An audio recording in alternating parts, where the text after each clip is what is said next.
For e-retailers, getting customer loyalty is difficult when everything goes as expected and costly to reverse when it doesn't. I'm MarketingSherpa reporter Courtney Eckerle here in the MarketingSherpa Media Center at IRCE. And here to talk with me about that issue is McFarlane, who is the Senior Vice President of E-commerce and Product Development at Follett. Welcome. Thank you. So we have a slide from your presentation, but first off, just tell me a little bit about Follett and your business. Yeah, so Follett Higher Education Group is part of Follett Corporation. So the Higher Education Group really manages 973 campus retail locations across America and Canada. So we are the #1 collegiate retailer, and we remain that, and we're very proud of it. So we've been doing buy online, pick up in store for quite a few years, over 15 years as a matter of fact. So it was interesting today, we were paired with Macy's, and it was us, and Macy's is trying to get more people into their store to do buy online, pick up in store, where in fact we've been doing it a long time, so we had very different perspectives today. So we have another slide that shows the importance of that, the buy online, pick up in store promise to Follett. Tell me a little bit more about the elements of it. Yeah, so what we find is when people buy online and pick up in store, so #1, during rush periods, about 72% of our orders online are pick up in store. So we have a great advantage. If you look at typical e-commerce, I would say sometimes the website does disintermediate the store because it's all shipped to home and it doesn't result in an in-store experience. For Follett Higher Education Group, it's completely different. I would say it's 72% during rush, it's 56% annualized. So over half of our orders on an annualized basis result in an in-store pickup. So the conversion rates are the highest, so 7 to 8% conversion online, which is terrific. And if you look at in-store pickup in general, the reason why we like it is it does result in about 23% higher items per order, and then the average order value is about 39% higher. So we get a lot of benefits from pickup in store. So what would you say are some of the most important elements to providing that cross-channel service? Inventory integrity is key. Obviously, what's online has to be what's in store.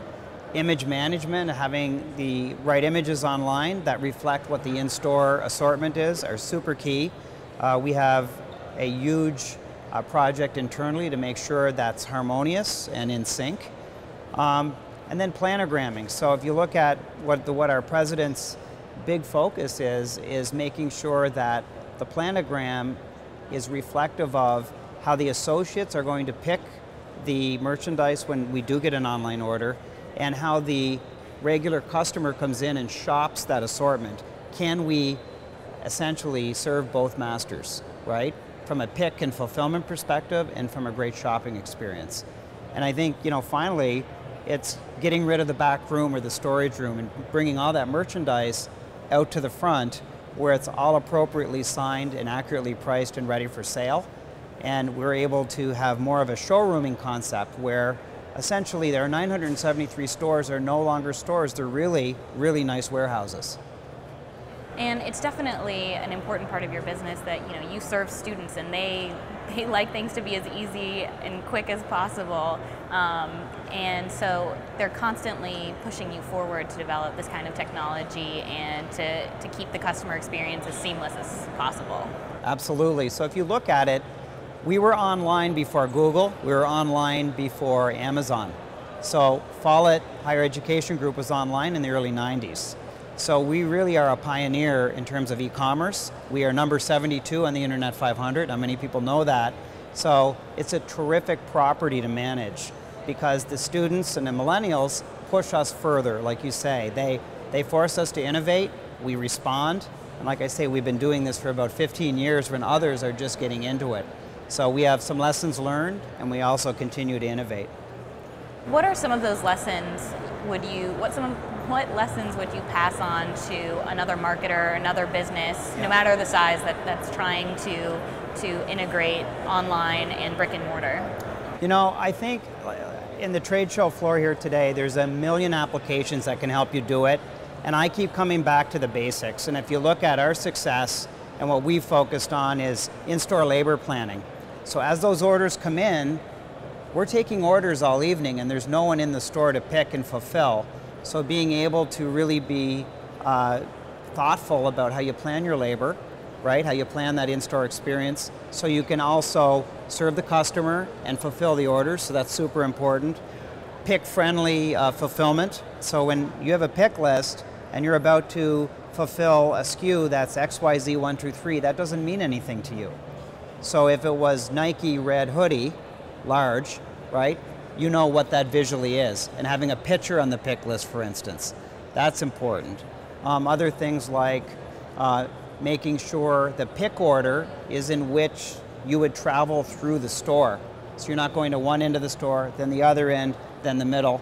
So all of those things create efficiencies and really decrease your value time. So there's a lot of small elements that you have to pay attention to in order for all of this to run smoothly. Yes. Yes. And that's the benefit of having done it for 15 years? Absolutely. So yeah, we're really a pioneer in this aspect. So it was an interesting discussion today where you had kind of one retailer on the edge of getting people in and drawing them in for incentive when we're already been experiencing it and innovating it for a number of years. Well, thank you so much for sitting down and sharing that wisdom with us. Absolutely. And if you would like more tips, tactics, and case studies, please visit MarketingSherpa.com.